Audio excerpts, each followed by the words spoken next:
Next we discuss about the topic transformers.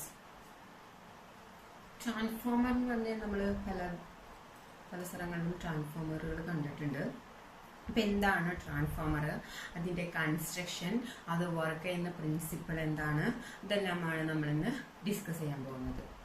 Okay, അപ്പോൾ ട്രാൻസ്ഫോമറിൻ്റെ working principle എന്ന് പറയുന്നത് mutual induction ആണ്. ഓക്കെ, അപ്പം എന്താണ് മ്യൂച്വൽ ഇൻഡക്ഷൻ? നമ്മൾ ഓൾറെഡി മ്യൂച്വൽ ഇൻഡക്ഷനെ കുറിച്ച് ഡിസ്കസ് ചെയ്ത് കഴിഞ്ഞതാണ്. മ്യൂച്വൽ ഇൻഡക്ഷൻ എന്ന് പറയുന്നത് എന്താണ്? It's A phenomenon of production of an opposing EMF in a circuit due to the change in current or magnetic flux linked with the neighboring circuit.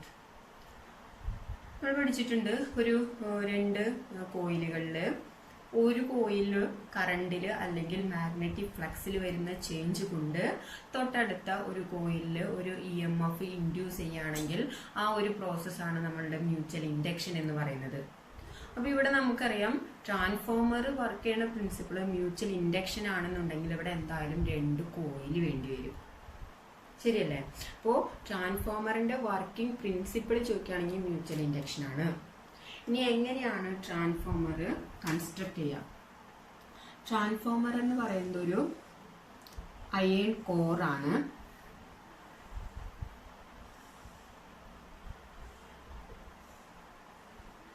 സാധാരണഗതിയിൽ നമ്മൾ soft iron കോറാണ് use ചെയ്യുക. ഇനി നമ്മൾ പറഞ്ഞു രണ്ട് കോയിൽ ഉണ്ടായിരിക്കണം. അപ്പൊ ഈ അയൺ കോറിൽ നമ്മൾ കോയിൽ വൗണ്ട് ചെയ്തിട്ടുണ്ടാവും, രണ്ട് കോയിൽ വൗണ്ട് ചെയ്തിട്ടുണ്ടാവും.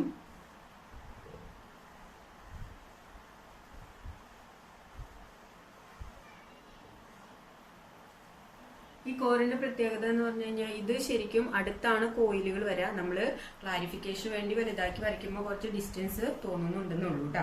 അപ്പൊ രണ്ട് കോയിലുണ്ട്. ഈ കോയിലാണ് നമ്മൾ ഇൻപുട്ട് കൊടുക്കുക. ഇൻപുട്ട് എന്ന് പറഞ്ഞു കഴിഞ്ഞാൽ നമ്മൾ ഓൾട്ടർനേറ്റീവ് വോൾട്ടേജ് ആണ് സപ്ലൈ ചെയ്യുക. അതുകൊണ്ട് തന്നെ വോൾട്ടേജ് അല്ലെങ്കിൽ എനർജി സപ്ലൈ ചെയ്യുന്നത് ഈ കോയിലാണ്. ഈ കോയിലിനെ പറയാ പ്രൈമറി കോയിൽ. അതായത് ഇൻപുട്ട് അല്ലെങ്കിൽ എനർജി കൊടുക്കുന്ന കോയിലാണ് പ്രൈമറി കോയിൽ. അതുപോലെ നമ്മൾ ഔട്ട്പുട്ട് മെഷർ ചെയ്യുന്ന കോയിലാണ് സെക്കൻഡറി കോയിൽ. അപ്പോൾ ട്രാൻസ്ഫോമറിന് രണ്ട് കോയിൽ ഉണ്ടായിരിക്കും, പ്രൈമറി കോയിലും സെക്കൻഡറി കോയിലും. നമ്മൾ പറഞ്ഞു പ്രൈമറി കോയിലാണ് നമ്മൾ വോൾട്ടേജ് അല്ലെങ്കിൽ എനർജി സപ്ലൈ ചെയ്യുക. അപ്പൊ ഇവിടുത്തെ വോൾട്ടേജ് എന്ന് പറയുന്നത് നമുക്ക് V1 എന്ന് എടുക്കാം. നമ്മൾ ഔട്ട്പുട്ടിലെ വോൾട്ടേജ് എന്ന് പറയുന്നത് സെക്കൻഡറിയിൽ വരുന്നതാണ്. ഇവിടുത്തെ വോൾട്ടേജ് നമുക്ക് V2 ആയിട്ട് കൺസിഡർ ചെയ്യാം. ഇവിടെ നോക്കുകയാണെങ്കിൽ കോയിലുകൾ നമുക്കറിയാം നമ്പർ ഓഫ് ടേൺസ് ഉണ്ട് അല്ലെ. അപ്പോൾ പ്രൈമറി കോയിലിലെ നമ്പർ ഓഫ് ടേൺസിന് നമുക്ക് N1 ആയിട്ട് ചൂസ് ചെയ്യാം. സെക്കൻഡറി കോയിലിലെ നമ്പർ ഓഫ് ടേൺസിന് നമുക്ക് N2 ആയിട്ട് ചൂസ് ചെയ്യാം. ക്ലിയർ? ഈ ഒരു ട്രാൻസ്ഫോമറിലെ ഈ പ്രൈമറി കോയിലിലെയും സെക്കൻഡറി കോയിലിലെയും നമ്പർ ഓഫ് ടേണിനെ ഡിപ്പെൻഡ് ചെയ്തിട്ട് രണ്ട് ടൈപ്പ് ട്രാൻസ്ഫോമർ ആയിട്ട് അതിനെ ഡിവൈഡ് ചെയ്യുന്നുണ്ട്. ഫസ്റ്റ് ട്രാൻസ്ഫോമർ എന്ന് പറയുന്നത് step up transformer. Step up transformer. രണ്ടാമത്തെ ടൈപ്പ് എന്ന് പറയുന്നത് സ്റ്റെപ്പ് ഡൗൺ ട്രാൻസ്ഫോമർ. ഓക്കെ, ഇത് എന്തിനെ ഡിപ്പെൻഡ് ചെയ്യുന്നതാണ്? ഈ കോയിലിലെ നമ്പർ ഓഫ് ടേൺസിനെ ഡിപ്പെൻഡ് ചെയ്തിട്ടാണ് നമ്മൾ സ്റ്റെപ്പ് അപ്പ് ട്രാൻസ്ഫോമറും സ്റ്റെപ്പ് ഡൗൺ ട്രാൻസ്ഫോമറും പറയാം. ഇനി എന്താണ് സ്റ്റെപ്പ് അപ്പ് ട്രാൻസ്ഫോമർ എന്ന് നോക്കാം. അപ്പൊ പേര് പോലെ തന്നെയാണ് സ്റ്റെപ്പ് അപ്പ്. സ്റ്റെപ്പ് അപ്പ് എന്ന് പറഞ്ഞാൽ നമ്മൾ സാധാരണഗതിയിൽ ട്രാൻസ്ഫോമറിന്റെ വർക്കിംഗ് എന്ന് പറയുന്നത് നമ്മളൊരു ഇൻപുട്ട് വോൾട്ടേജ് കൊടുത്തു കഴിഞ്ഞാൽ നമുക്ക് ഔട്ട്പുട്ടിൽ ഒരു വോൾട്ടേജ് കിട്ടും. ഓക്കെ, ഇനി സ്റ്റെപ്പ് അപ്പ് എന്ന് പറഞ്ഞു കഴിഞ്ഞാൽ നമ്മൾ ഇൻപുട്ടിൽ കൊടുക്കുന്ന വോൾട്ടേജിനേക്കാളും അപ്പ്, അതായത് റേസ് ചെയ്ത് ഔട്ട്പുട്ടിൽ വോൾട്ടേജ് കിട്ടുകയാണെങ്കിൽ ആ ടൈപ്പ് ട്രാൻസ്ഫോമറിനെ പറയുന്ന പേരാണ് സ്റ്റെപ്പ് അപ്പ് ട്രാൻസ്ഫോമർ. ക്ലിയർ? അപ്പോൾ ഇൻപുട്ടിൽ നമ്മളൊരു പർട്ടിക്കുലർ വോൾട്ടേജ് കൊടുത്തു, അതിനേക്കാളും കൂടി നമുക്ക് ഔട്ട്പുട്ടിൽ വോൾട്ടേജ് കിട്ടുകയാണെങ്കിൽ അത്തരം ട്രാൻസ്ഫോമറിനെയാണ് സ്റ്റെപ്പ് അപ്പ് ട്രാൻസ്ഫോമർ എന്ന് പറയാം. അപ്പൊ നമുക്ക് ഇവിടെ നിന്ന് തന്നെ പറയാൻ പറ്റും, ഇവിടെ ഈ നമ്പർ ഓഫ് ടേൺ കുറവും, സ്റ്റെപ്പ് അപ്പിന്റെ കേസിൽ നമ്പർ ഓഫ് ടേൺ പ്രൈമറിയിൽ കുറവും സെക്കൻഡറിയിൽ കൂടുതലുമായിരിക്കും. അപ്പൊ നമുക്ക് ഇവിടെ എഴുതാം N2 എന്ന് പറയുന്നത് ഗ്രേറ്റർ ദാൻ N1 ആയിരിക്കും. ക്ലിയർ? അപ്പോൾ സ്റ്റെപ്പ് അപ്പിന്റെ കേസിൽ സെക്കൻഡറിയിലായിരിക്കും നമ്പർ ഓഫ് ടേൺസ് കൂടുതൽ, അതുകൊണ്ട് തന്നെ ഇവിടെ വോൾട്ടേജ് കൂടുതലായിരിക്കും. സെക്കൻഡറിയിൽ വോൾട്ടേജ് കൂടുതലായിരിക്കും. That is V2 greater than V1. Clear? അങ്ങനെയാണെങ്കിൽ രണ്ടാമത്തെ ടൈപ്പ് ട്രാൻസ്ഫോമർ സ്റ്റെപ്പ് ഡൗൺ ആണ്. അതും പേര് പോലെ തന്നെ നമ്മൾ പ്രൈമറിയിൽ ഒരു വോൾട്ടേജ് കൊടുത്തിട്ട് സെക്കൻഡറിയിൽ കിട്ടുന്ന വോൾട്ടേജ് നമ്മൾ അപ്ലൈ ചെയ്ത വോൾട്ടേജിനാലും കുറവാണെങ്കിൽ ആ ടൈപ്പ് ട്രാൻസ്ഫോമറിനെ പറയുന്ന പേരാണ് സ്റ്റെപ്പ് ഡൗൺ ട്രാൻസ്ഫോമർ. അപ്പൊ നമുക്ക് പറയാൻ പറ്റും ഇവിടെ നമ്പർ ഓഫ് ടേൺ കൂടുതലും സെക്കൻഡറിയിലെ നമ്പർ ഓഫ് ടേൺ കുറവുമായിരിക്കും. ഇവിടെ നമുക്ക് എഴുതാം N1 ആയിരിക്കും കൂടുതൽ N2വിനേക്കാളും. അതേപോലെ തന്നെ ഇവിടുത്തെ വോൾട്ടേജ് ആയിരിക്കും സെക്കൻഡറിയിലെ വോൾട്ടേജിനേക്കാളും കൂടുതൽ. V1 greater than V2. Clear? ഇനി ഇതെങ്ങനെയാണ് വർക്ക് ചെയ്യുന്നത് നോക്കാം. നമ്മൾ പറഞ്ഞ വർക്കിംഗ് പ്രിൻസിപ്പിളും മ്യൂച്വൽ ഇൻഡക്ഷൻ ആണ്. ഇനി ഇവിടെ ഒരു കാര്യം കൂടി ശ്രദ്ധിക്കേണ്ടത്, നമ്മൾ സെക്കൻഡറി കോയിൽ പ്ലേസ് ചെയ്യുന്നത് ഫസ്റ്റ് കോയിൽ പ്രൊഡ്യൂസ് ചെയ്യുന്ന ആ മാഗ്നറ്റിക് ഫീൽഡിലാണ്. ഓക്കെ, ഇനി എങ്ങനെയാണ് വർക്ക് ചെയ്യുന്നത് നോക്കാം. നമ്മൾ ഇൻപുട്ട് വോൾട്ടേജ് കൊടുക്കുക പ്രൈമറി കോയിലാണ്. അപ്പൊ ഇൻപുട്ട് വോൾട്ടേജിന്റെ പ്രത്യേകത നമ്മൾ AC വോൾട്ടേജ് കൊടുക്കുക. ദാറ്റ് ഈസ് ഓരോ ടൈമിലും അതിന്റെ ഡയറക്ഷൻ ചേഞ്ച് ചെയ്തുകൊണ്ടിരിക്കും. അതുകൊണ്ട് തന്നെ വോൾട്ടേജിൽ ചേഞ്ച് വരുന്നത് കൊണ്ട് ഇവിടുത്തെ കറണ്ടിൽ ചേഞ്ച് വരും. കറണ്ടിൽ ചേഞ്ച് വന്ന പ്രൈമറി കോയിലിൽ ഒരു മാഗ്നറ്റിക് ഫ്ലക്സിൽ ചേഞ്ച് വരും. ഈ മാഗ്നറ്റിക് ഫ്ലക്സിൽ ചേഞ്ച് വന്നു കഴിഞ്ഞാൽ സെക്കൻഡറി കോയിലിൽ അതിന്റെ തൊട്ടടുത്ത കോയിലിൽ ഒരു EMF ഇൻഡ്യൂസ് ചെയ്യും. ആ EMF ആണ് നമ്മൾ ഔട്ട്പുട്ടിൽ മെഷർ ചെയ്യാം. ക്ലിയർ? അപ്പൊ നടക്കുന്ന വർക്കിംഗ് ഇതാണ്. പ്രൈമറി കോയിലിൽ വോൾട്ടേജിൽ ചേഞ്ച് വരുന്നത് കൊണ്ട് അവിടെ മാഗ്നറ്റിക് ഫ്ലക്സിൽ ചേഞ്ച് വരും. ഈ മാഗ്നറ്റിക് ഫ്ലക്സിൽ വരുന്ന ചേഞ്ച് തൊട്ടടുത്ത കോയിലിൽ ഒരു EMF ഇൻഡ്യൂസ് ചെയ്യും. അതാണ് നമ്മൾ മ്യൂച്വൽ ഇൻഡക്ഷൻ പറയുന്നത്. ഓക്കെ, അപ്പൊ ഈ മാഗ്നറ്റിക് ഫ്ലക്സ് നമുക്കറിയാം, ഫ്ലക്സ് കാൽക്കുലേറ്റ് ചെയ്യാൻ നമ്മൾ പഠിച്ചതാണ്. ഫ്ലക്സ് എന്ന് പറയുന്നത് Phi = B ഡോട്ട് ആണ് നമ്മൾ മാഗ്നറ്റിക് ഫ്ലക്സ് കാൽക്കുലേറ്റ് ചെയ്യുന്നത്. ഇനി മാക്സിമം ഫ്ലക്സ് എന്ന് പറയുന്നത് θ = 0 അതായത് മാഗ്നറ്റിക് ഫീൽഡും ഏരിയയും സെയിം ഡയറക്ഷനിലായിരിക്കും. അപ്പൊ നമുക്ക് മാക്സിമം ഫ്ലക്സ് എന്ന് പറയുന്നത് Phi = BA എന്ന് കിട്ടും, B × A. ഇനി നമ്മള് പ്രൈമറി കോയിലിലെ ഫ്ലക്സ് കാൽക്കുലേറ്റ് ചെയ്യുകയാണെങ്കിൽ Φ1, പ്രൈമറി കോയിലിലെ ഫ്ലക്സ് എന്ന് പറയുന്നത് നമുക്ക് Φ1 എന്ന് എടുക്കാം, വിച്ച് ഈസ് ഈക്വൽ ടു, ഈ പ്രൈമറി കോയിലിൽ N1 ടേൺസ് ആണുള്ളത്. അപ്പോൾ N1 × N ടേൺസ് ഉണ്ടെങ്കിൽ ഈ ഫ്ലക്സ് എന്ന് പറയുന്നത് B × A × N എന്ന് വരും. ഓക്കെ, അതേപോലെ തന്നെ അപ്പൊ ഈ പ്രൈമറി കോയിലിൽ പ്രൊഡ്യൂസ് ചെയ്യുന്ന ഫ്ലക്സ് എന്ന് പറയുന്നത് N1 × മാഗ്നറ്റിക് ഫീൽഡിൽ ചേഞ്ച് ഒന്നുമില്ല, സെയിം ഫീൽഡ് തന്നെയായിരിക്കും രണ്ടിലും. ഇനി ഏരിയയും രണ്ടിലും സെയിം തന്നെയായിരിക്കും. So we can write as flux produce in the primary coil Φ1 = N1 × B. അങ്ങനെയാണെങ്കിൽ സെക്കൻഡറി കോയിലിൽ പ്രൊഡ്യൂസ് ചെയ്യുന്ന ഫ്ലക്സിന് നമുക്ക് Φ2 എന്ന് എടുക്കാം. Φ2 which is equal to, അവിടുത്തെ നമ്പർ ഓഫ് ടേൺസ് N2 ആണ്. N2 × B × A. ഞാൻ പറഞ്ഞു മാഗ്നറ്റിക് ഫീൽഡ് സെയിം തന്നെയായിരിക്കും, ഏരിയയും സെയിം തന്നെയായിരിക്കും.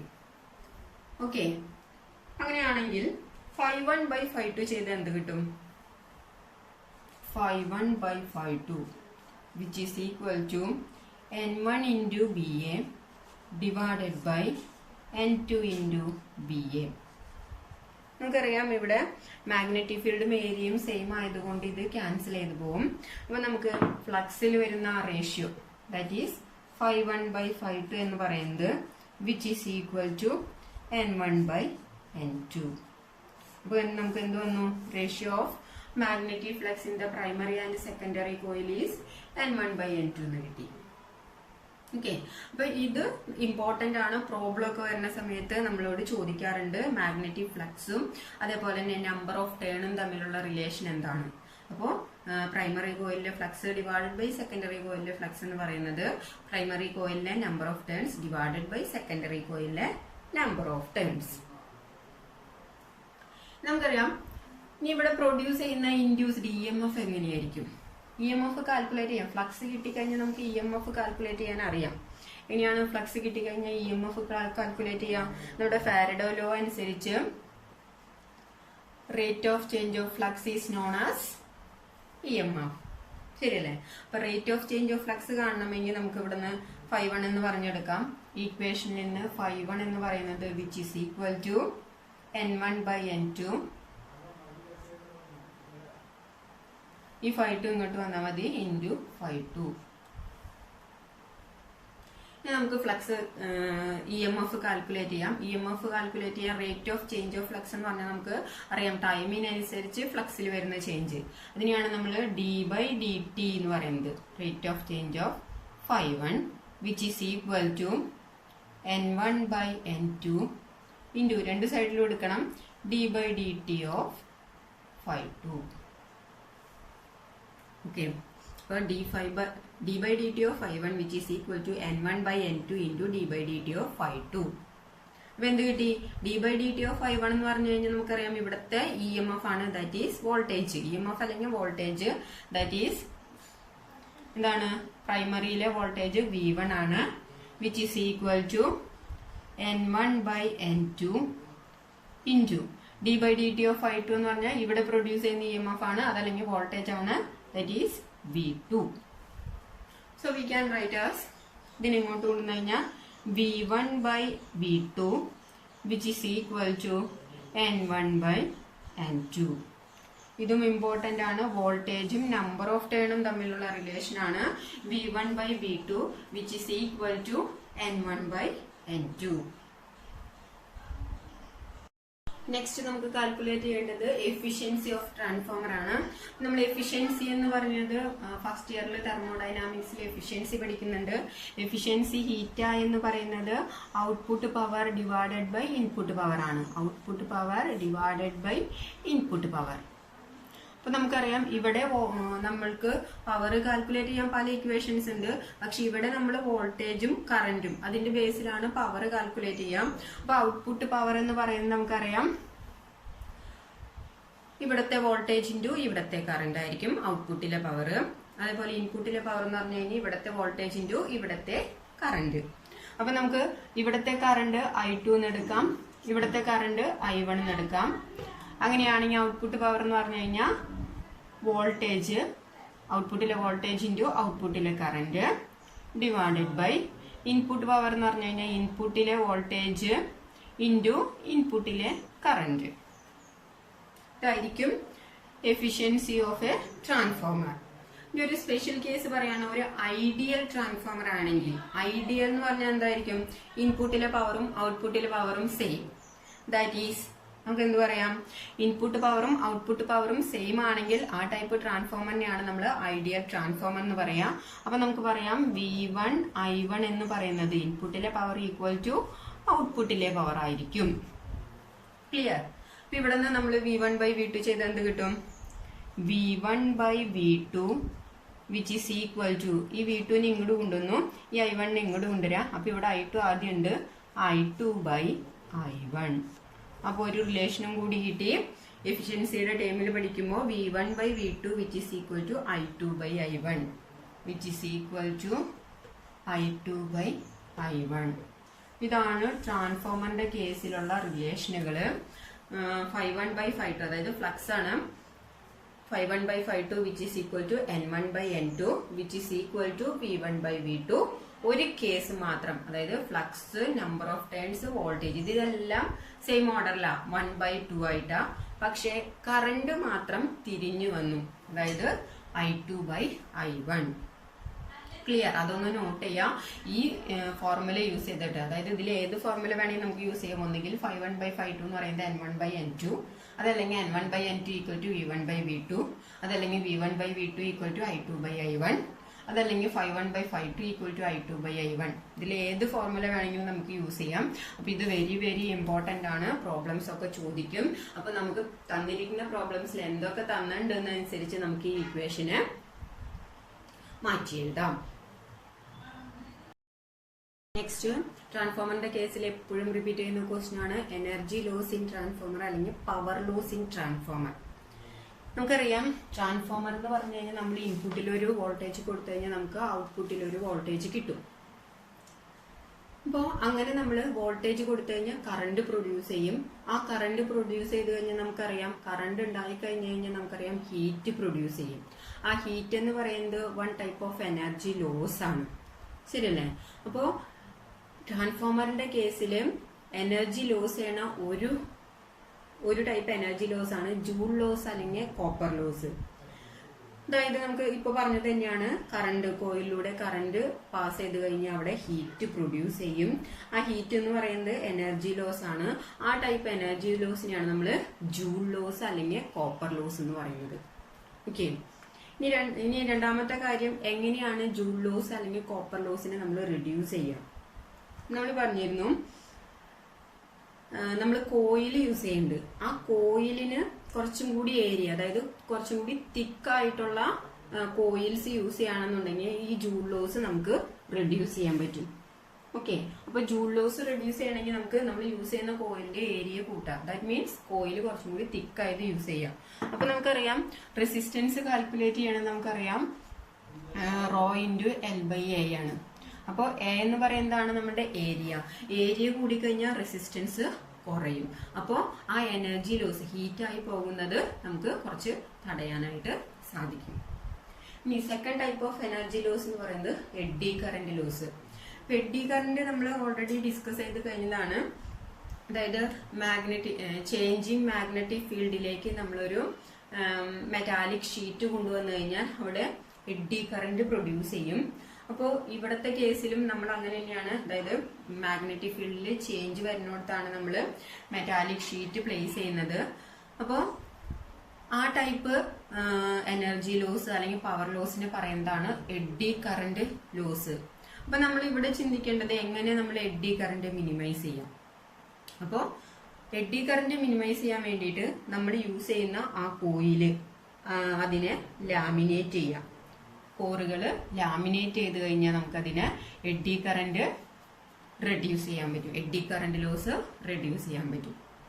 ഓക്കെ, ഇനി third type of energy loss ആണ് ഹിസ്റ്റേരിസിസ് ലോസ്.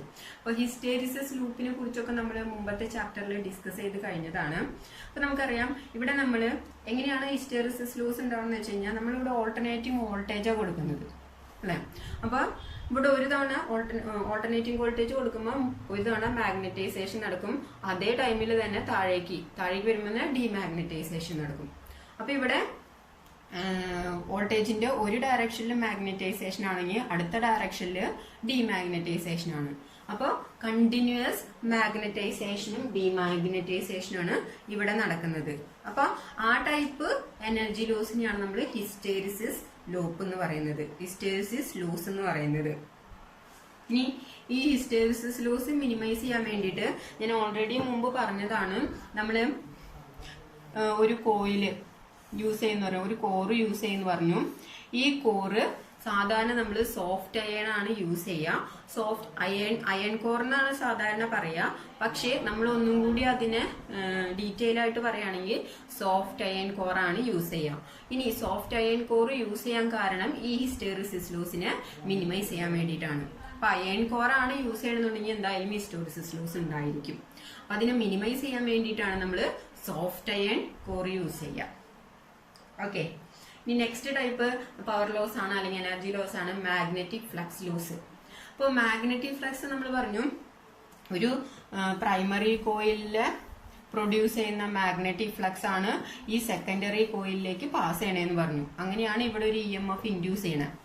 ഇനി നമുക്കറിയാം നമ്മൾ സാധാരണഗതിയിൽ നമ്മൾ ഈ പ്രൈമറി കോയിലിൽ പ്രൊഡ്യൂസ് ചെയ്യുന്ന ഫ്ലക്സ് ഫുള്ളായിട്ട് സെക്കൻഡറിയിലേക്ക് പാസ് ചെയ്യണമെന്ന് ഒരു നിർബന്ധവും ഇല്ല. അവിടെ കുറച്ച് ലോസ് വരാം. ആ ടൈപ്പ് ഫ്ലക്സ് ലോസിനെയാണ് നമ്മൾ മാഗ്നറ്റിക് ഫ്ലക്സ് ലോസ് എന്ന് പറയുന്നത്. അതായത് പ്രൈമറിയിൽ പ്രൊഡ്യൂസ് ചെയ്യുന്ന മാഗ്നറ്റിക് ഫ്ലക്സ് ഫുള്ള് സെക്കൻഡറിയിലേക്ക് പാസ് ചെയ്യുന്നില്ല എന്ന് പറഞ്ഞാൽ there must be some lost in ഫ്ലക്സിൽ കുറച്ച് ലോസ്റ്റ് ഉണ്ട്. ആ ടൈപ്പ് ലോസിനെയാണ് നമ്മൾ മാഗ്നറ്റിക് ഫ്ലക്സ് ലോസ് എന്ന് പറയുക. ഇനി ഈ മാഗ്നറ്റിക് ഫ്ലക്സ് ലോസ് മിനിമൈസ് ചെയ്യാൻ നമ്മൾ എന്ത് ചെയ്യണം? നമ്മൾ ഈ യൂസ് ചെയ്യുന്ന കോയില് നല്ല ക്ലോസ്ഡ് ആയിട്ട് വൗണ്ട് ചെയ്യുക. അതായത് അടുപ്പിച്ച് വൗണ്ട് ചെയ്ത് കഴിഞ്ഞ് കഴിഞ്ഞാൽ ഈ മാഗ്നറ്റിക് ഫ്ലക്സ് ലോസ് നമുക്ക് മിനിമൈസ് ചെയ്യാനായിട്ട് സാധിക്കും. അപ്പൊ ഇത് ഇമ്പോർട്ടന്റ് ആണ്. ഇത് ഇടയ്ക്കിടയ്ക്ക് ചോദിക്കാറുള്ള ക്വസ്റ്റ്യൻ ആണ്. ഈ ട്രാൻസ്ഫോമറിന്റെ ഇക്വേഷൻ വെച്ചിട്ട് പ്രോബ്ലംസ് വരാറുണ്ട്, അത് ഷുവർ ആണ്. അതേപോലെ തന്നെ ട്രാൻസ്ഫോമറിലുള്ള പവർ ലോസ് അല്ലെങ്കിൽ എനർജി ലോസും. അപ്പൊ ഇതും ഒന്ന് പഠിച്ചു വെക്കാം.